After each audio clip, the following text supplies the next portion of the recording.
What is going on, guys? Joey Franzo here with Flex Training Systems. How are you guys doing? The topic at hand today is going to be just beltless training. And I know that beltless training, um, pretty much anything that you talk about in lifting, any kind of method or any kind of way to do things, people are really sensitive or they kind of just, we like to pick a thing and say that's the reason why we made the progress we made, when really there's way too many things involved to really kind of say it was one thing or another. You would have to do some pretty crazy deductive reasoning to really pinpoint whether or not a movement is helping you. So what I'm going to do is just talk about the way that I look at beltless training. It depends what you're going for, because we are powerlifting, which means no matter what we like to do, we have to do the squat, the bench, the deadlift. So specificity is going to be your friend there. At the same time, if you do not have the musculature in certain areas, you can get hurt, which is going to inevitably screw up your progress. And sometimes bringing up other areas can help your leverages and your just like the physics of the way that you move weight through space. So, so in a meet you're gonna compete with a belt, right? And unless you plan on competing without a belt or you don't wear a belt for whatever reason, for example, my girlfriend Tina does not use a belt because she has really, really bad scoliosis. And her body is belts are made to fit normal people, right? They're not meant to fit people who are twisted in a way that she is.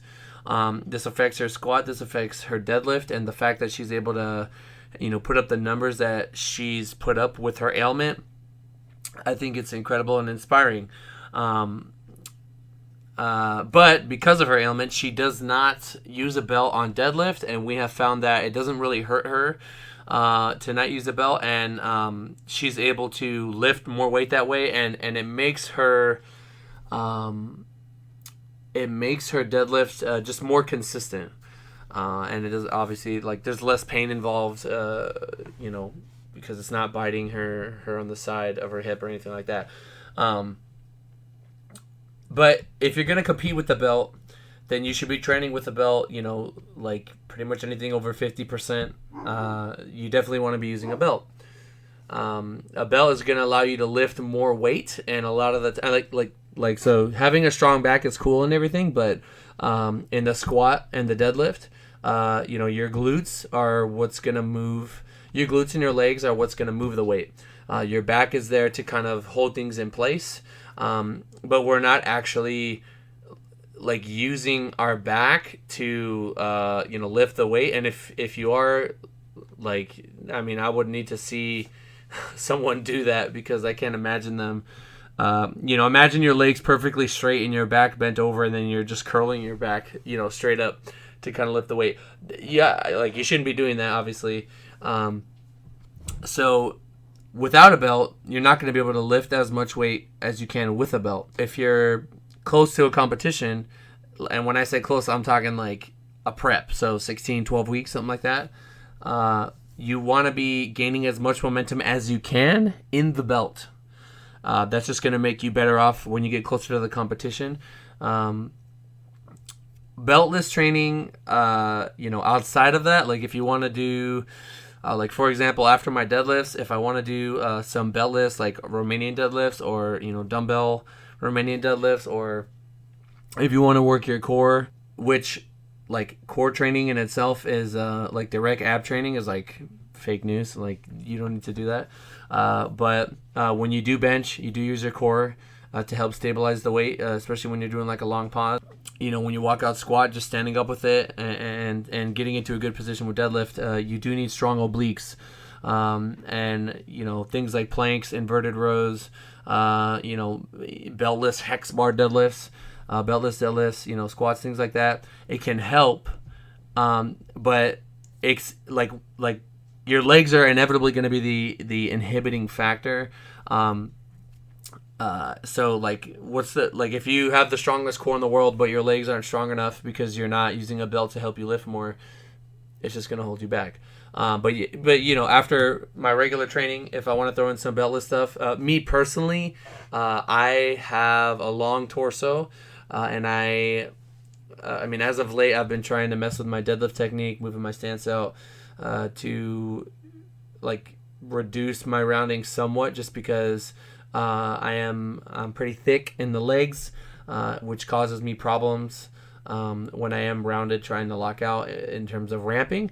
But if I can make my back a little bit tighter or a little bit stronger, and reduce or limit, like my back is going to round no matter what, but if I can do it maybe like a couple inches off the ground versus immediately, then having a stronger core is going to help me there. I don't think, unless you're someone that is extremely round when you deadlift, like me, for example, then you don't really need to be doing any of it. Beltless squatting, I think, is honestly useless. Like, there's really no point to me, because you could just be squatting with a belt, stimulating your legs to grow, versus lifting submaximal weight that's not going to carry over into what you're going to hit on meet day. Also, if you're doing too much beltless training and your core is always fucked, then you try to go bench or deadlift, you're not going to lift as much weight there. Core being taxed on the bench press, or specifically like for me, my lower back and my rectors, my lower back, my back in general gets destroyed benching. I work with a lot of people, and the ones that I have asked about it, they don't say that. They say that they don't really feel their back. But like I said, long torso, so I'm using my erectors to kind of keep that arch. I don't really post it too much, but my arch is pretty significant, especially in the lower back. And that's all core stuff. Benching without a belt, for me personally, I'm trash. Absolutely trash. I wouldn't hit anywhere near what I'm hitting if I didn't have a belt. I absolutely need the belt to hit the weights that I'm hitting. If you're somebody out there that doesn't bench with a belt, and you're a little thicker, you know what I mean? So we're talking like 15+% body fat, to where you're going to have a little bit of squish. I'd say try it. Try benching with a belt. For me, it's almost like it's like when you squeeze a water bottle and it builds tension. So then, imagine I'm squeezing my torso and I'm just building tension in my upper body. And then I'm bringing that bar down to my chest, and it's going to help me kind of propel that bar off my chest. So I do some beltless bench work, with my close grip. I can hit way more with a belt. So when I'm actually trying to increase my competition lift, I'm going to wear a belt on whatever lift. But if it's something afterwards, you can throw it in here and there. But again, if it's going to tax your core too much, which I think I did a little too much of that this week. I was benching with a buddy. I finished my regular bench. I was doing some close grip, and I went up to like 275, which is nothing for me normally. And the next day I was really taxed in my lower mid back, so probably should have kept the belt on or just not gone as heavy. And then I felt it on my high bar squats last night, which is exactly what the point I'm trying to make is. Beltless training, like, if you want to make your core stronger, sure, but for one, it's going to hold your squat back, and given that people have like limited recovery, right? So you can only handle so much in a week. The more beltless training you're doing is going to just drain your competition lift.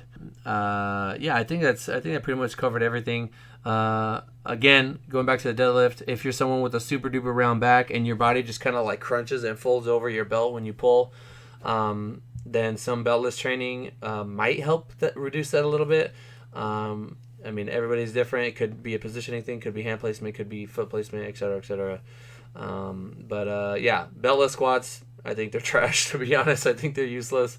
If you want to fucking destroy your core, just do some beltless fronts. Again, it's gonna tax your core, but you'll work your legs a little bit. But I have seen enhanced lifters like lift pretty similar. Like they get their core strong enough to where whether you're wearing a belt or not, it doesn't really make too much of a difference. But I mean, I've literally only seen that in enhanced lifters. I don't know if that applies to everyone. Again, if you're somebody with a short torso, you're probably not getting much out of a belt anyway. If you're like me and you have a super long torso that is, is flexible, then you're definitely gonna get a benefit from a belt. I can literally use my belt. I can make 600 pounds feel heavy, or I can make 600 pounds feel like nothing, depending on how I use my belt and how I brace. You could also argue that, let's say you have a really long off season and you're doing a ton of beltless work. You made your core a little bit stronger, but the amount that you could have been lifting in a belt is gonna be like you're not gonna be as far ahead as you could have been on the 1 rep max, which is like what we care about. Like something that people need to consider. They think, I'll just train off season, I won't use a belt, and then I'll throw a belt on, and it's like, yeah, you might be able to like get your core a little bit stronger, but you could have been in a belt and you could have boosted your squat up a bunch, and then when you actually start prep, you have this crazy high squat now. Again, everybody's different. Some people, their core is not going to be their limiting factor just because of the way that they're built. So whether they wear a belt or not, it's not really going to make a difference. On the deadlift specifically, I think. If you want to pull beltless, like I've seen a ton of people get away with it. It's just the physics of the deadlift allow for it. Whereas squatting is a little bit different. I don't think you're gonna find someone who's gonna squat more out of a belt than they are in a belt, specifically in the squat. Again, deadlifts. I can think of a couple examples of people that don't use a belt and they do great. Squatting. You definitely want to use a belt. Look at Yuri Belkin, Jesse Norris, Tina if you're a female. Look at them digits. Look at them numbers they're putting up. But anyway, but yeah, guys, I me. I kind of go off on tangents and just throw my thoughts out there. But that's how I like to do these videos. Again, if you absolutely love beltless training, then do it to your heart's content. I'm just telling you what's worked for me and worked for my people. If you want to increase your 1 rep max, and that is the goal of the training session that you're in, then you're going to need to train, in a belt. There you go, guys. I hope you're able to take something away from this video. I enjoy interacting with you guys and everyone that comments, likes, drops a hashtag below. Speaking of hashtags below, let's get... I don't know. What are we gonna do today? Let's get you guys surprise me. Let me drop a hashtag down below. Let me know what you guys thought, or if you have any experience outside of a belt, and you want to just like a good result. You want to just like throw it in my face. Like go ahead down below, and I will talk to you guys in the next one. Peace.